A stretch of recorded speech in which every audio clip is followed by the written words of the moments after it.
kembali di Santapan Rohani Pagi, dan judul renungan kita pagi ini adalah Melawan Arus. Kita baca dalam Ibrani 2 ayat yang pertama. Karena itu harus lebih teliti kita memperhatikan apa yang telah kita dengar, supaya kita jangan hanyut di bawah arus. Sahabat, ada satu jenis ikan yang mempunyai keunikan, karena selain dapat berkembang biak di air tawar, yaitu di daerah pegunungan, ikan ini juga dapat hidup di air asin atau laut setelah dewasa. Ikan itu adalah ikan salmon. Ketika tiba waktunya untuk bertelur dan berkembang biak, ikan salmon ini akan melawan arus air untuk kembali ke habitat asalnya, yaitu air tawar di daerah pegunungan. Meski harus bersusah payah, bahkan berusaha untuk melompat apabila airnya menurun. Tidak jarang, sebelum sampai ke habitat asalnya, ikan-ikan ini dimakan oleh binatang lain, yaitu beruang. Jadi, ikan salmon dapat menempuh jarak sampai ratusan kilometer. Bahkan terkadang, untuk mencapai daerah pegunungan, sekujur tubuhnya harus terluka. Dan barulah setelah tiba di habitat asalnya, ikan salmon itu bertelur dan kemudian mati. Sahabat, berani melawan arus dunia ini dan memiliki kehidupan yang berbeda adalah kehendak Tuhan bagi setiap kita orang yang percaya kepadanya. Firman Tuhan dalam Roma 12 ayat 2 dikatakan demikian. Janganlah kamu menjadi serupa dengan dunia ini, tetapi berubahlah oleh pembaharuan budimu, sehingga kamu dapat membedakan manakah kehendak Allah, apa yang baik, yang berkenan kepada Allah, dan yang sempurna. Namun sahabat, banyak orang Kristen lebih suka mengikuti arus dunia, memiliki kehidupan yang tidak berbeda dari orang-orang dunia, dan mereka mengabaikan jalan-jalan Tuhan. Sahabat, kita dapat belajar dari Kaleb dan Yosua yang berani bertindak sebaliknya.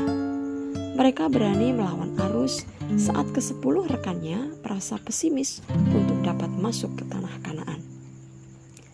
Kaleb dengan berani berkata demikian di dalam Bilangan 13 ayat yang ke-30.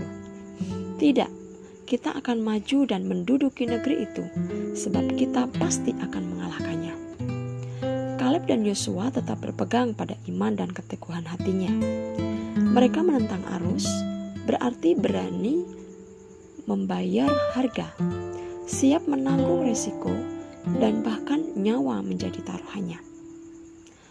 Sahabat, ketika tetap teguh mengikuti jalan Tuhan dan tidak mau mengikuti arus, Kaleb dan Yosua nyaris mati karena orang-orang Israel hendak melempari mereka dengan batu. Namun, Tuhan membela dan meluputkan yang bersungguh hati melayani Dia. Pertanyaannya sahabat, beranikah kita melawan arus dan mempertahankan hidup benar meski di tengah dunia yang bobrok ini? Lalu bagaimana supaya kita tidak terbawa arus dunia? Kita harus berdiri teguh dalam iman. Itulah jawabannya. Dan bagaimana caranya?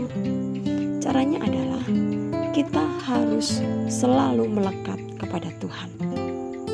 Sahabat, melekat kepada Tuhan adalah kunci untuk dapat berbuah. Firman Tuhan berkata bahwa sebab dari buahnya lah suatu pohon bisa dilihat dan dibedakan. Sahabat, melekat kepada Tuhan berarti kita tinggal di dalam firman-Nya. Alkitab adalah dasar untuk kita mempersiapkan diri menghadapi waktu akhir dari akhir zaman dan juga membuat kita dapat berdiri teguh melawan arus dunia ini. Sebab firman Tuhan selain berfungsi sebagai pedang roh bagi kita, firman Tuhan juga bermanfaat untuk mengajar, menyatakan kesalahan, memperbaiki kelakuan, dan mendidik kita dalam kebenaran. Oleh karena itu sahabat, kita harus melatih kepekaan kita untuk mendengar suara Tuhan. Seperti yang ditulis dalam Yesaya 50 ayat 4b. Setiap pagi ia mempertajam pendengaranku untuk mendengar seperti seorang murid. Tuhan berbicara kepada kita dengan berbagai cara, melalui firman-Nya, melalui peristiwa, atau melalui segala sesuatu di sekitar kita. Saat kita mendengarkan suara Tuhan, mungkin terkadang tidak mengenakan daging kita. Namun, lebih berbahaya jika kita tidak mau taat mendengar suaranya.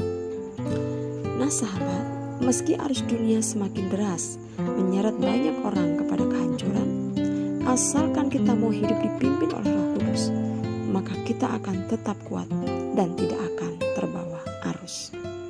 Puji Tuhan sahabat, demikian renungan kita pagi hari ini. Kiranya boleh membawa hidup kita untuk semakin kuat di dalam Tuhan. Dan ini pun menjadi satu peringatan kepada setiap kita bahwa bersama dengan Roh Kudus kita pasti dimampukan untuk melawan arus dunia ini, sehingga kita tidak ikut terseret di dalamnya.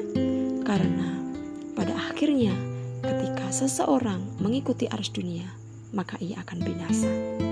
Untuk itu sahabat, mari andalkan kekuatan roh yang ada dalam diri kita, yaitu Roh Kudus, untuk kita mampu melawan arus dunia yang berusaha menyeret kita. Mari kita berdoa. Bapa, terima kasih untuk kehidupan kami hingga hari ini. Kalau di akhir zaman ini kami berada dalam situasi yang mungkin terkadang serba sulit, bahkan dunia dengan segala godaannya menyeret kami, orang-orang yang percaya kepadamu, untuk menuju kepada kebinasaan. Namun firman Tuhan pagi hari ini menguatkan setiap kami bahwa ada Roh Kudus yang akan memampukan kami. Ada firman Tuhan yang kami miliki untuk kami sanggup melawan arus dunia ini. Karena kami rindu Tuhan, hidup kami ini menjadi berkat dimanapun kami berada, dan kami rindu kelak kami pun akan bersama-sama dengan Engkau di sorga. Terima kasih Tuhan. Di dalam nama Tuhan Yesus kami berdoa. Amin. Selamat pagi sahabat. Selamat beraktivitas dan Tuhan Yesus memberkati. Amin.